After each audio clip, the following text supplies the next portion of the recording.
我今日咧就打算分享我嘅絕技啊，即係做網頁。其實做網頁咧唔會講好複雜，只係需要啲時間啊，去培養嗰一份精神，仲有技術出嚟。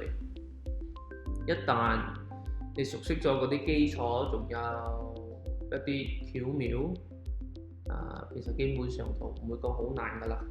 剩低落嚟嗰啲咧係需要啲時間去提升自己嘅技術啦。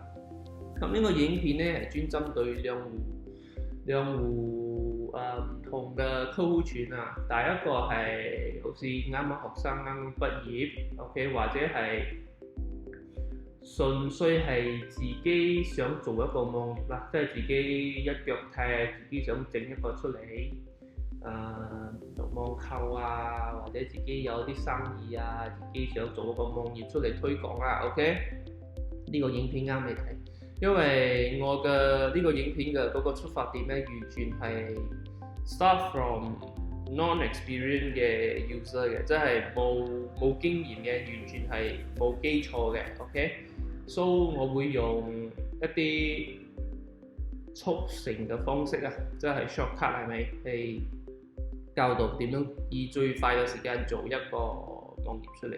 咁第二個 coach 咧就係，let's say 講你有對設計行業有興趣嘅 ，OK， 咁你都對設計行業有興趣，或者你又冇經驗 ，OK， 咁你都可以，咁呢個影片都啱嘅，因為again 一樣啦，我個出發點係based on我過去嘅經驗，我收集到一啲所謂 shortcut，OK， 嚟如何喺最短嘅時間入邊 construct 或者去製造一個網頁出嚟。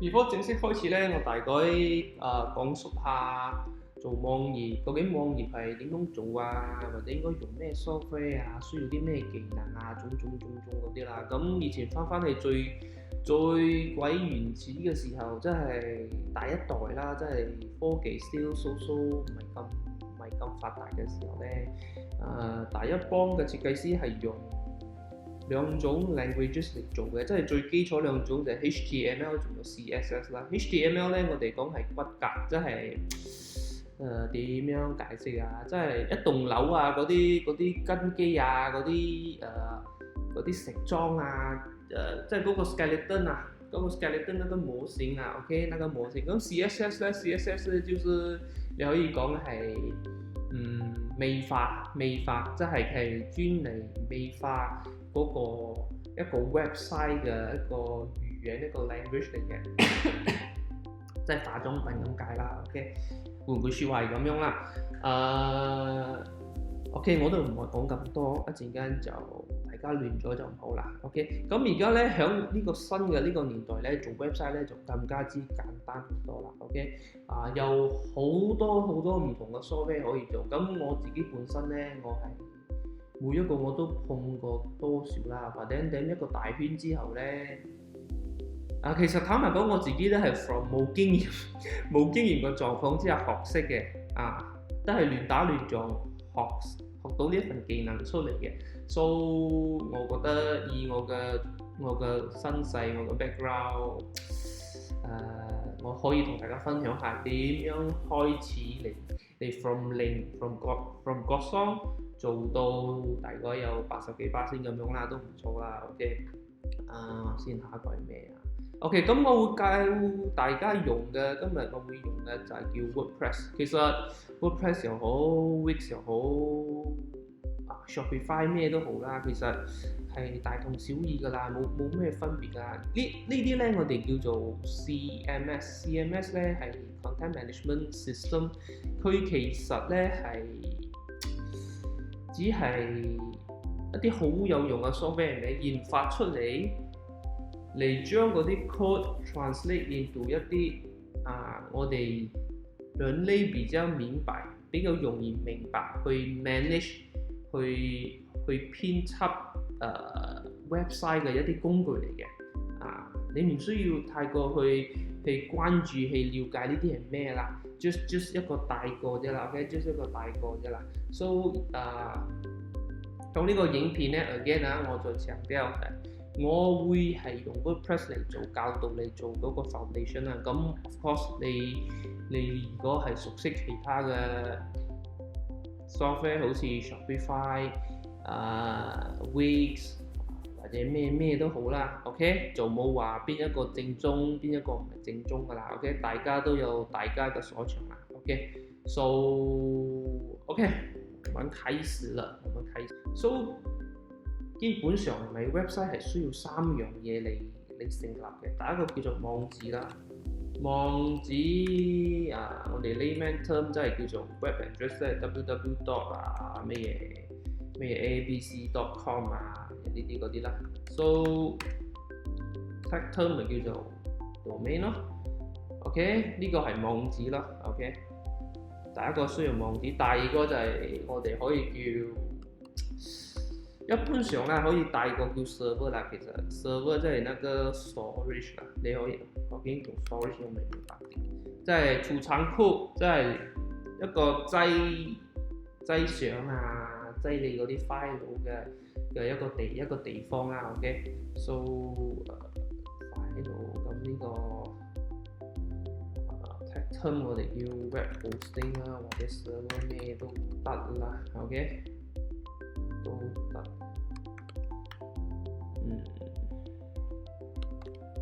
，OK， 咁樣 ，OK，let's say 講你有個網址，咁你有個呢個 storage 都係儲藏庫 store 係咪？擠你啲嘢咁基本上就得啦，你個 website 就可以出嚟㗎啦，就搞掂㗎啦。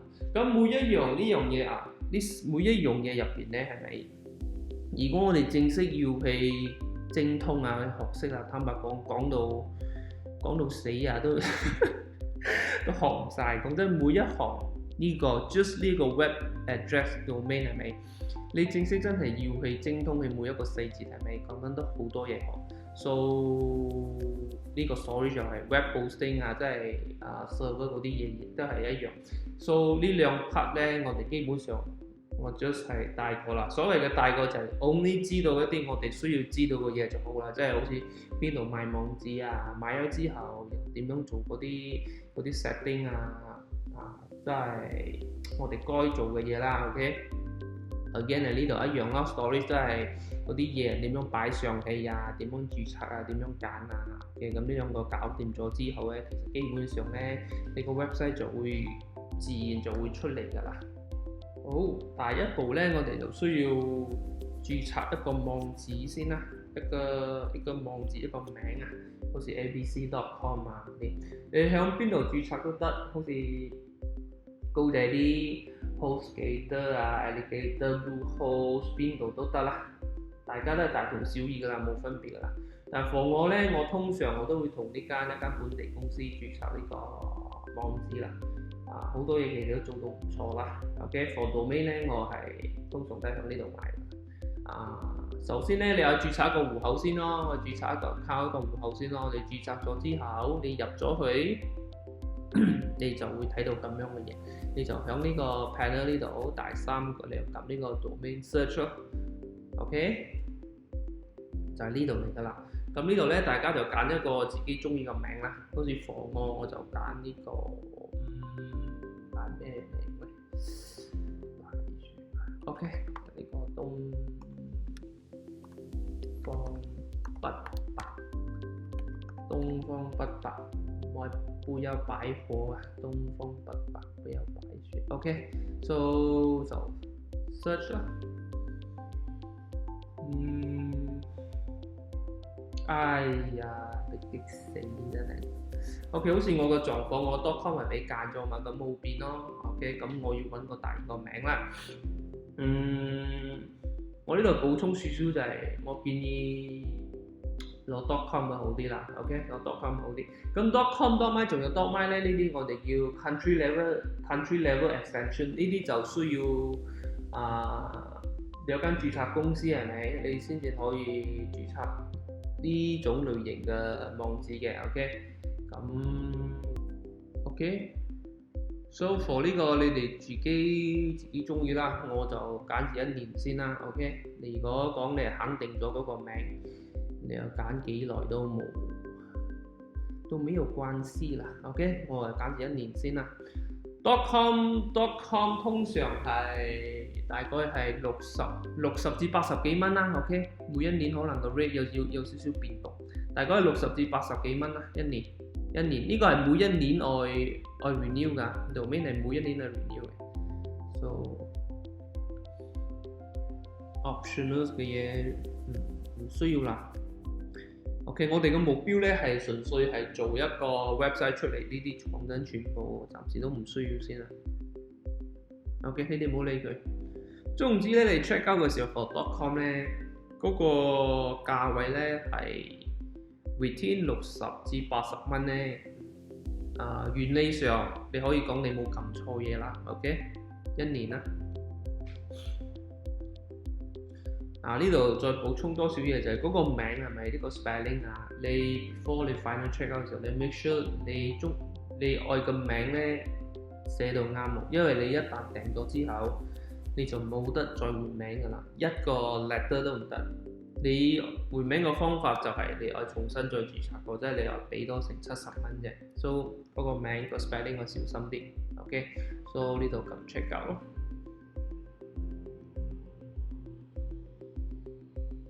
咗之後，咁你就會收到 order confirmation 嘅。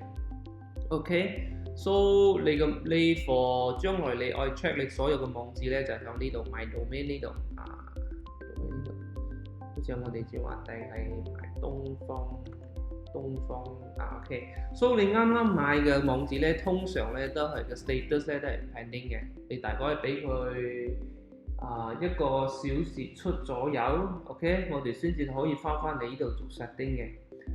so 你買咗之後，你 just 放喺呢度冇理佢先咯。一粒鐘之後，1個小時之後，你再翻嚟呢度，到時做 setting 啦。我會教大家點樣做個 setting 啦。so 呢個我哋啱啱買㗎嘛 ，OK， 就放喺呢度先。我哋要揀嘅咧就係